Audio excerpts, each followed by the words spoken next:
Ikinatuwa ng mga kaalyado sa Senado ni Vice President Sara Duterte ang kanyang mainit na deklarasyon na tatakbo ito bilang presidente sa 2028. Kabilang narito si Senator Amy Marcos, Robin Padilla, Bongo at Alan Cayetano.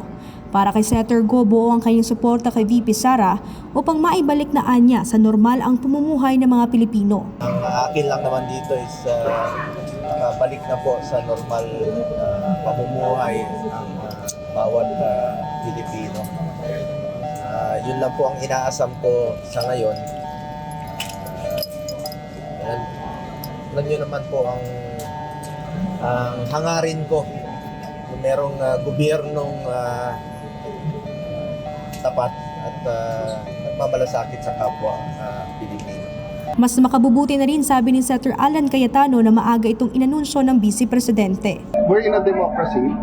For me, the earlier na lahat ng kandidato ay mag-announce better. Bakit? Kasi mas mahihimay ng lahat, mas bantay ang kanilang kilos. Of course, I wish her well.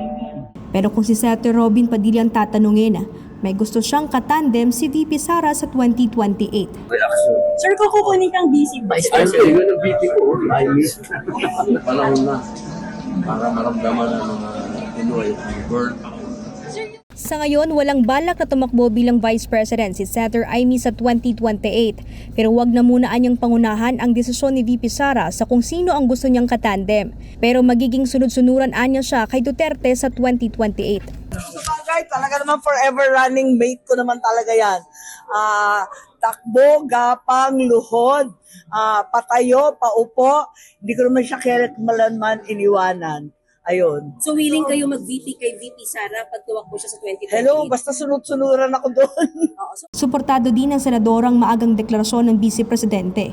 Ito'y upang mabigyan umano ng pag-asa mga Pilipino sa napakagulong gobyerno. Napaka-corrupt, wala pa rin charge. Talagang ang tao galit na at naghihirap. Kaya maganda na kahit papano meron tayong pag-asa, meron tayong pinanghahawakan. Natanong naman si Senate President Tito Soto III kung makakaapekto ba ang maagang deklarasyon ni VP Sara para sa 2028 sa oras umakyat ang impeachment complaint sa Senado. Tugon ni Soto, magiging impartial o wala raw silang papanigan.